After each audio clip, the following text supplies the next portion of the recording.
Noon po, sa mga po, pagkain. Tulungan mo kami ng marami tao sa pag-aagalang mo kami ng salita, marami na ng pagkain po. Hanggang ano sa nabilay ng pagkain. Hanggang tuyo po, agad itnol. Salamat po. Amen. Amen. Ayan. Thank you, Lord. So, mga kababayan, pakakainin natin sila. After nilang kumain, ito po, nito karami yung gamot ni Ate Lisa. Ayan. Kaya hindi kaya ni tatay basta-basta kasi sa unang buwan, ang pag-inom ng gamot ni Ate Lisa is marami talaga. May mga step by step, no? So, sige tayo, kain na po. Hindi ko kakain. Ha? Magbanana ka na lang. Oh, saging na lang kung hindi ka kakain. Nilagang saging. Sige na, kain ka. Pag oras ng kain, dapat kakain. Ano? Kailangan sabay-sabay para hindi kayo magkasakit. Sige tayo. Alagaan mo si Ate Lisa, pakainin mo. Saan ka na? Gusto mo ito? Kain ka. Ang gusto mo ito? Ito. Ano? Sige, sige. Kumain ka para ka. Mahali kang gumaling. Kumain ka na ko na? Ay, ako? Sige lang. Mamaya kakain ako. Oh, sala. Ay, nakaka-touch naman. Tatanungin niya kung kumain na kami. Sige lang. Ah. Oh, sige lang. Huwag mo kami alalahanin. Gusto ko ikaw mabusog. Oh. Dahil gaya ng aking sinabi, wala nga po siya sa kanyang kaayusan sa ngayon. Pero, tiwala lang tayo kay God, mga kababayan. Nasa pagtatyaga yan. Gaya ng aking sinabi, kung natatandaan nyo yung mga nauna, sila Nanay Miguela, Ate Ningning, Perjoy, Nancy, awa ng Diyos, napagaling natin yung mga yan.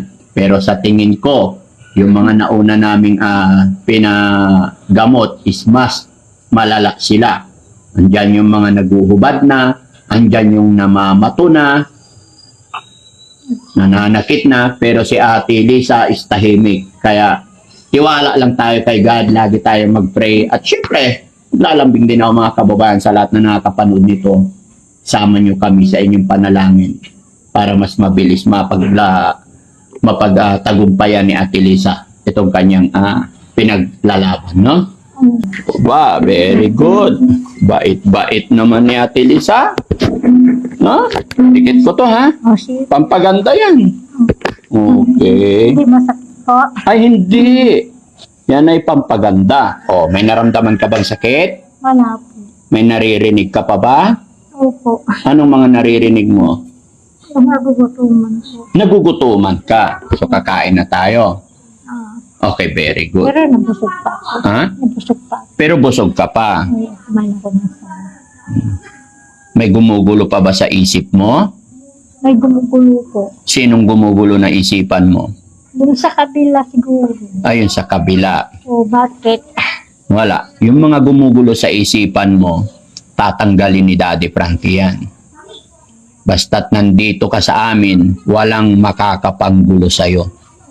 Dahil nandito ka sa pangangalaga ng Team Daddy Frankie. O At sige. syempre, sa gabay ng ating Panginoon. No? O sige. Kaya magtiwala ka lang. Kakain ka sa tamang oras, iinom tayo ng gamot sa tamang oras, sundin natin yung sinabi ng doktor para mawala na yung mga naririnig natin dito. Yung naririnig natin dito, yung mga nakikita mo na hindi namin nakikita, lalayas at aalis na lahat yan. Okay. Very good. Ano ba sabi ng doktor sa'yo kagabi? Hindi po na naalam. Hindi mo na naalala. Okay. Okay. Kumusta naman ang tulog mo dito? Ganito. Ha? Ganito siguro. Ganyan siguro. Nakatulog ka naman. Nakatulog na ako lang. Hindi ko alam. Kasi Nakatulog ka. Nakita ko nung natutulog kayo, sinilip ko kayo eh. Nakayakap sa'yo si Tatay Benny. Ha? Kasi asawa ko po. Ay, kasi asawa. Tama nga naman. Anong ginawa ni Tatay Benny sa'yo kagabi? Wala. Wala. Opo. Sigurado ka? Opo. Parang nakita ko, naglalaro, nagduduyan eh. Sabi niya, ganyan, no? Oh? Nagduyan siya kagabi? Kasi napuyat po ako siguro sa pagtulog. Napuyat ka sa pagtulog. Opo. Kaya banda, huwag kayong tulog ng tulog para hindi kayo mapuyat, ano? Oo. Okay. So, Tay, ikaw naman, kausapin mo. So, ako muna. So, Yes, sir. Ate Lisa, magmula ngayon, dito muna kayo titira ni tatay. Sige, sige. Oo. Para makainom ka ng gamot at mapakain ka namin. Sige, sige, sige. So, pag nandito ka, hindi ka muna pwedeng gumala. Diyan lang tayo sa loob. Ang gagawin natin dito, kakain, matulog. Kakain, matulog. Sige. Ganun lang, maligo. Araw-araw, kailangan maligo, ano? Para tutubo na yung hair, gaganda na. Opo, para lang. Oo. Para lalakas na. Okay? Ha? Pwedeng umihi po dyan Oo. sa loob. Ay, hindi sa CR. Ay, sa, Naiihi ka ba? hindi. Pag naiihi Oo, ako, pag naiihi, may sa CR loob. naman tayo. Oo, sige, sige. Okay. Gusto mo umihi ngayon? Mamaya ako. Mamaya. O, sige tay, sabihin mo yung plano at ano gusto mo. Kasi si tatay, kulang daw yung damit nyo. Uuwi daw muna siya mamaya, kukuha ng damit. Oo. Okay? Wala tayong damit. Oh, sige, sige. Kukuha muna ako ng damit doon. Oh, sige, Para sige. mayroon kang isusuot. Oh, sige, sige. Yan, madali naman palang kausap mga kababayan. Pero alam naman natin lahat ng ating mga sinasabi, siguro, sige, okay. Yun lang naman. Dahil gaya ng aking sinabi, wala nga po siya sa kanyang kaayusan sa ngayon. Pero tiwala lang tayo kay God mga kababayan. Oh, sige. Nasa pagtatyaga yan. Gaya ng aking sinabi, kung natatandaan nyo yung mga nauna, sila Nanay Miguela, Ate Ningning, Perjoy, Nancy, awa ng Diyos, napagaling natin yung mga yan. Pero sa tingin ko, yung mga nauna naming pinagamot is mas malala sila. Andyan yung mga naguhubad na, andyan yung namamato na, nananakit na, pero si Ate Lisa is tahimik. Kaya tiwala lang tayo kay God, lagi tayo mag-pray. At syempre, lalambing din ako mga kababayan sa lahat na nakakapanood nito. Sama nyo kami sa inyong panalangin para mas mabilis mapagtagumpayan ni Ate Lisa itong kanyang pinaglalaban, no?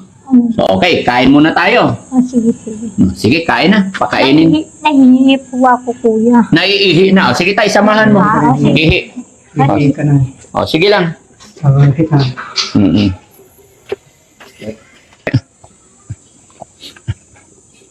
So ayan mga kababayan, narinig nyo po ang lahat ng ating usapan at sana po ay maging okay ang lahat.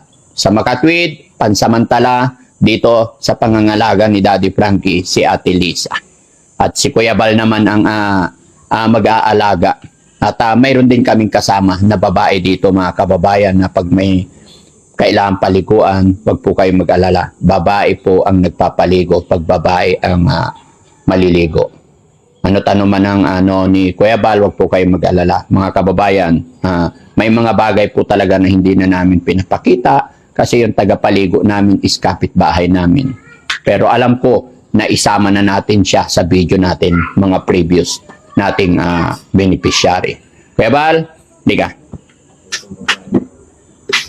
After kumain, kumuha ka na isang driver. Sinong type mong driver magdadrive sa'yo? Jesse o Risky? Kung sino po yung available. Hindi. Sinong type mong driver? Jesse na lang, Dad. Sana all talap. Jesse, halika. So ayan, narinig nyo mga kababayan, ang type niyang driver si Jesse. After ninyong kumain, ang pogi mo talaga. Pinagkakaguluhan. Ha? Pinagkakaguluhan. Ayun lang naman pala kasi may buhok. Ha? Buhok ako eh. Ha? Ang pogi mo. Yun nga may buhok eh. Sana all lapitin. Okay, no joke. Pasensya na kayo mga kababayan. Si Daddy Frankie always masaya ang gusto ko. Pero wag niyo pong mamasamain yung mga biruan namin. Ang goal natin dito, masaya everyday. So ang trabaho nyo ngayon, mamimili kayo ng mga plato, tapos yung lagayan ng plato. Okay, Dad. Okay? So, Kasi madami na tayo. So may lagayan ng plato dito sa loob, may lagayan ng plato doon sa labas. Yun ang una yung bibilhin. Yung mga baso na hindi nababasag, mga plato na hindi nababasag, sandok na hindi masakit. Mga plastic ba? Kasi hindi natin alam kung ano nasa isip. Mamaya kumakain sila, yung sandok na mali pinalo sa'yo, masakit. Iba to, masakit. Na disgrasya. So, kailangan plastic yung sandok. Okay? Alam nyo na yun. And then, bibili kayo ng pang-lunch natin. Mag-market tayo today. Okay? So, yun ang trabaho ninyo. Okay? Si Kuya Risky naman, may biyahe tayo ngayon. After lunch naman. So, yung mga driver, kasi mga kababayan, 2:30 na kami natapos kagabi, kaya pagkatapos mag-almusal, tulog muna kayo. Pahinga kayo. Ha? Pahinga muna tayo. After lunch ang gala natin. Hindi pwedeng tuloy-tuloy lagi. Kawawa. Malingki kami na umaga. Oo nga pala. After mamalingki, matulog ka. So, ayan mga kababayan, mga kabarangay. Masaya ako na ipinapakita sa inyo, naririnig ninyo minsan yung mga ganap at yung mga pangyayari dito sa bahay, sa shelter ng Team Daddy Frankie. Ano pangalan ng dito, Kuya Rab? The House of Rehab. House of Rehab, tama ba? Huwag kayong mag-alala mga kababayan. Excited na rin po ako na ipasilip sa inyo yung pinapagawa ko sa likod. Medyo malaki-laki lang kasing yon. Malaki-laking project yon kasi marami tayong mga beneficiary doon ilalagay para safety po ang lahat. Kasi yung nakaraan na beneficiary namin, nagkaroon kami ng kaunting problema. Pero I'm sure naman pag natapos yung project ng Team Daddy Frankie, ay magiging safety na po ang lahat. At sana tuloy-tuloy po. Kaya mga kababayan, hingi po ako ng suporta ninyo. I-share ninyo po lagi ang video ito. Sa pamamagitan ng pag-share ninyo ay mas makakatulong pa tayo sa ating mga kababayan na nangangailangan. Maraming salamat. God bless po. Maglilit ng prayer si Kuya George. Bago sila kumain, magdasal muna, okay? Sige, dasal muna kayo, George. Ha? Dasal muna bago kumain. Sige na, dasal muna. Hindi ko kakain pare. Oo, basta magdasal muna. Sige, pray ka muna. Dasal kayo.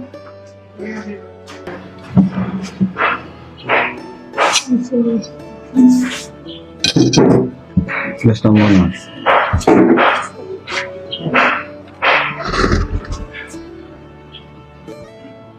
Lord, pagkakaroon mo ako ng pagkain.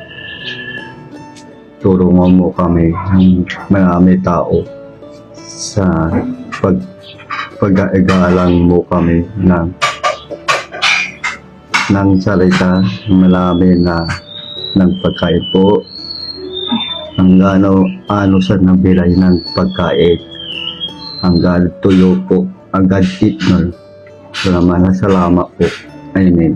Amen. Ayan. Thank you, Lord. So, mga kababayan, pakakainin natin sila. After nilang kumain, ito po, nito karami yung gamot ni Ate Lisa. Ayan.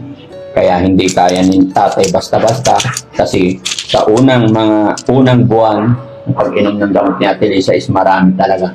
May mga step by step, no? So, sige tayo, kain na po. Hindi ko kakain. Ha? Magbanana ka na lang. Saging na lang kung hindi ka kakain. Nilagang saging. Sige na, kain ka. Pag oras ng kain, dapat kakain. Ano? Kailangan sabay-sabay para hindi kayo magkasakit. Sige tayo. Alagaan mo si Ate Lisa, pakainin mo. Isan ka na, gusto mo ito? Kain ka. Ang gusto mo ito? Ito. Ano? Sige, sige. May manok. May kumain ka para ka. Mahali kang gumaling. Kumain ka na ko na? Ay, ako? Sige lang. Mamaya kakain ako. Sala. Ay, nakaka-touch naman. Tatanungin niya kung kumain na kami. Sige lang. Sige lang. Huwag mo kami alalahanin. Gusto ko ikaw mabusog.